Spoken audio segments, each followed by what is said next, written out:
Hello and welcome to Advertisers Watching Ads. My name is Tom Ollerton. I'm the founder of Automated Creative, and this is a weekly show where advertisers watch other advertisers' ads and discuss what's good and bad about them. We're brought to you as ever by the Conscious Advertising Network, so please go and check out what those guys are doing after the show.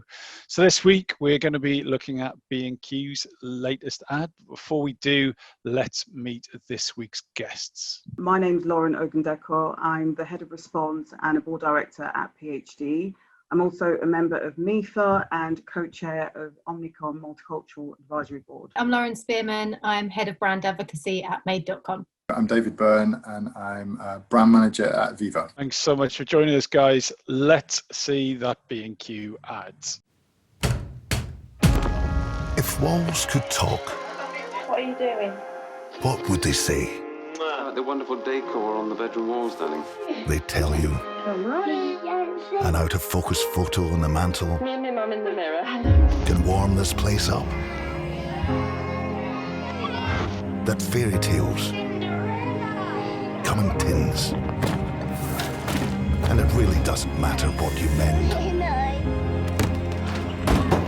These walls would say, change isn't scary when you're holding a hammer. And with a scuff and a splinter, they remind you, you don't buy a life. Check that out. You build one. You have fun? What a day it was the day you found out you can do it. This ad has created an emotional reaction online, maybe from the cinematic orchestra's soundtrack pulling the heartstrings of some people on Twitter. One tweet said, maybe I'm just in a funny mood, but that new B&Q advert on the TV just gave me all the feels. And for some, the reaction wasn't just emotional. Another tweeter said, B&Q's new TV advert really did what needed to be done. I might have to go out and buy a plant pot or something there soon. So it sounds like this ad might be working. But the line, you don't buy a life, you build one, on face value kind of makes sense. But did the target audience think they were actually buying a life? Is this an overly emotive ad for a brand that flogs paint and wallpaper, or is this a genius example of constrained creativity when the future of making ads is being dictated by an uncertain new normal? Lauren S., what were your first reactions to this ad? I did indeed get all the feels from watching this. Like, it gives you that like shivery feeling. I think, like you pointed out, the music, like the beautiful voiceover, and you know, B&Q are in a good position. Their brand awareness is high. You think of DIY and paint and tools and things, you know, you'll think of B&Q. So they're in a strong position that they can play on that emotional sentiment, and it's just a reminder of what they're all about. I felt a really strong positive reaction to this ad as my first impression. And Lauren O., what did you think when you first saw this? Yeah, the same. It almost brought a tear to my eye. It was really, I mean, you think about all the things that you've gone through lockdown, and especially when we weren't allowed to leave.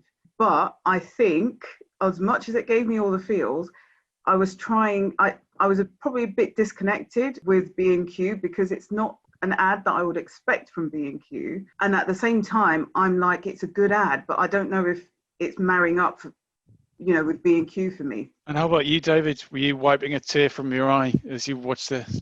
I really like the truth of it in terms of DIY quite often can seem like a daunting task, to change a light bulb or to knock down a wall or to do whatever it is you're doing. And I think, they do have a permissible role to kind of help you achieve that almost daunting thing that is actually easier than you would expect. I think also in terms of the sort of brand attribution piece, you can do it is a shortened version of you can do it when you B&Q it, and so I would think they'll pick up some attribution on that. And I think also just finally they kind of sort of the retro look of the quite graphic and evocative and emotive footage. It's all a bit DIY SOS, isn't it? It's kind of Nick Knowles probably missed out on a voiceover there, but I think it's strong. Yeah. To Lauren's point earlier about lockdown, it could have been really easy given the timing for them to go down a lockdown route, but the fact that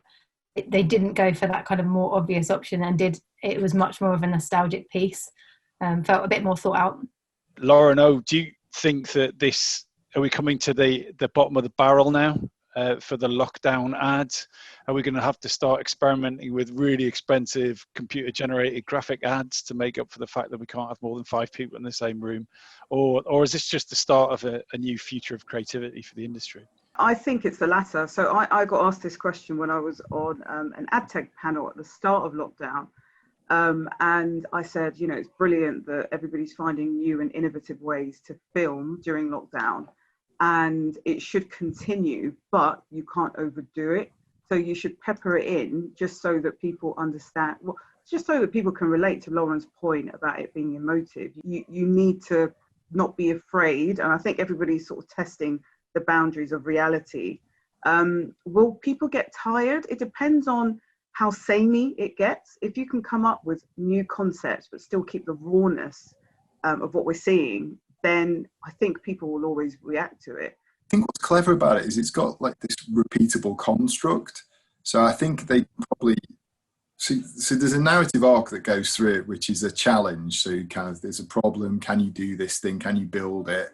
There's a question mark, and I guess B&Q's role is a conduit to help you get from that lack of knowledge to buy that product to help you achieve that thing. And I think that kind of simple structure is repeatable across a lot of other messages they might have. If just that one or two associations in your brain means B&Q over home base, then they win.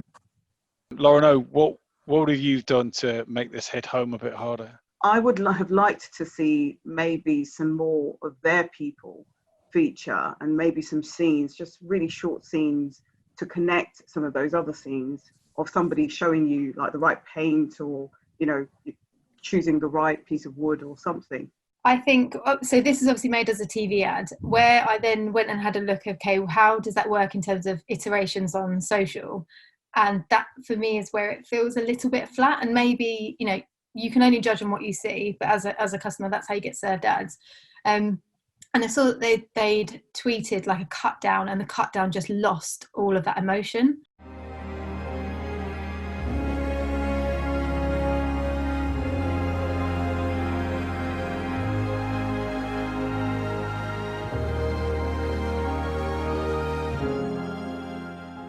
There wasn't that emotional feeling. It just looked like a really, oh God, this is how bad it. I don't even remember it that much because it just didn't stick with me.